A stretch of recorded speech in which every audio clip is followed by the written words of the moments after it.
Good morning, everybody. My name is Amanda Brown. I am the Education Director here at Deadwood History, and today I'm going to show you how to make an indoor boomerang. It's very, very simple and incredibly fun. All you need is tickets, like you would get for a raffle. You can buy them at the dollar store, at party stores, on Amazon, and they're fairly inexpensive. So you just need a roll of tickets and some tape. That's it. That's all you need for this craft.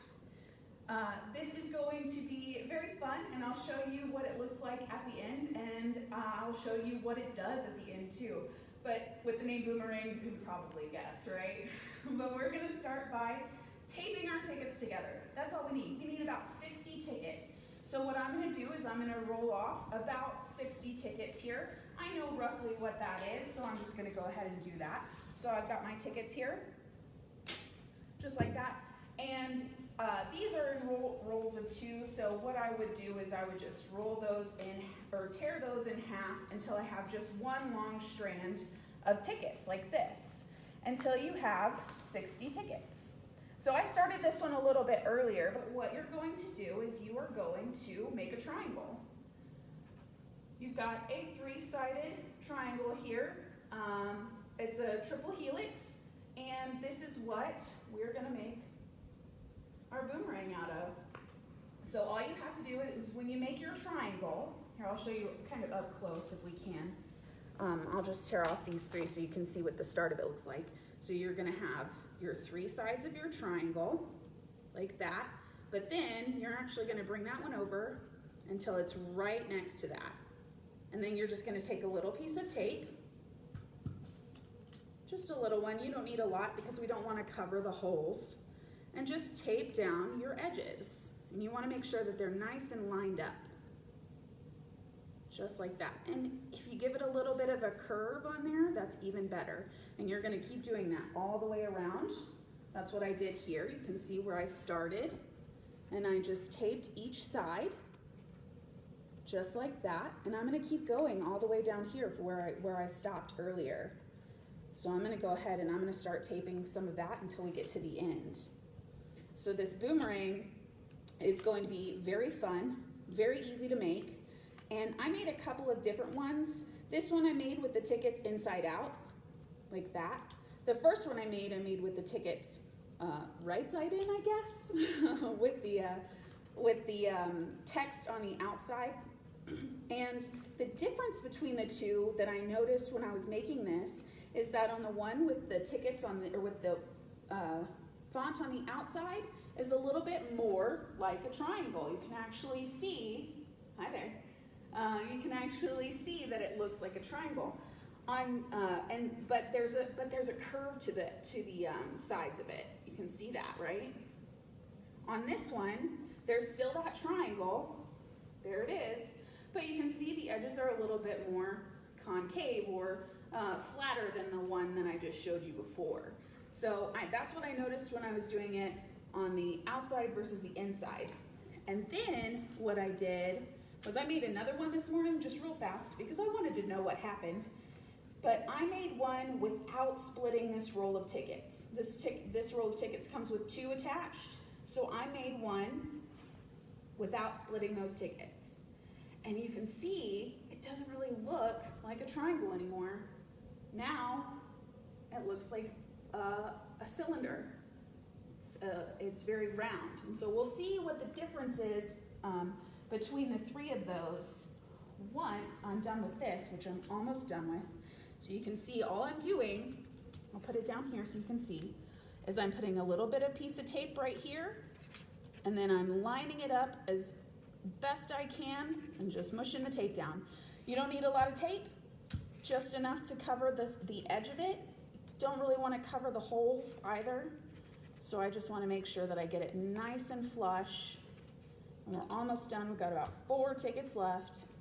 And then we'll see what these boomerangs can do. It's very fun, very easy craft, very easy to do indoors or outdoors. And since it is a very beautiful day today, maybe we can go outside and see what that looks like. If you make this craft, we'd love to see it. We'd love to see what kinds of boomerangs you come up with. and how well you perfect your tossing technique once it's time to throw our boomerangs. So there's my last ticket.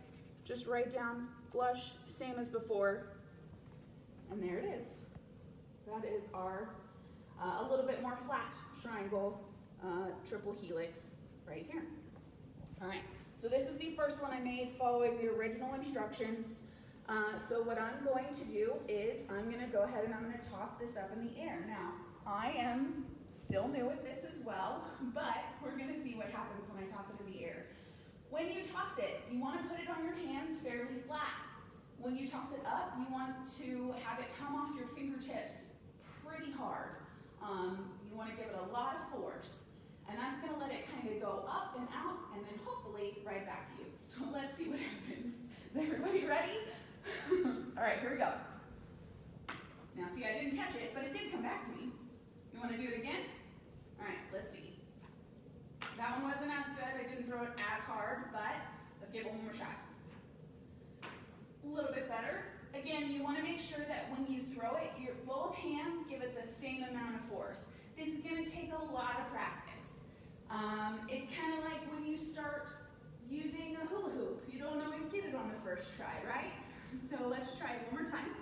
Whoop, that was too high in the air and too close to me. So we want to make sure that when we're throwing it up and kind of out. A little bit better. Let's try it with the one that went a little bit flatter. Now, I haven't tried this one yet. We'll see what happens. Not as smooth, I guess, but let's see. Whoop. Again, I threw it too far up into my space. I want to throw it out. Oh, that worked really well. Maybe this one's better than the font on the outside. Whoops. See, that's on me. This is the one that had the 2 tickets. I didn't split them apart. So this one had the 2 tickets together. It's still the same amount of tickets as this one. It's still roughly the same length, but it's a little bit rounder. So let's see if this one gives us any sort of difference.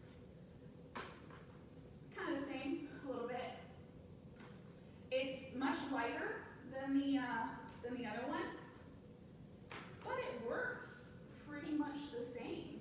So that's a lot of fun. So we are doing this indoor boomerang to show the Magnus effect. The Magnus effect is a way to observe how objects rotate within the air. And we can sort of see that with baseballs and golf balls or balls in sports like football, things like that.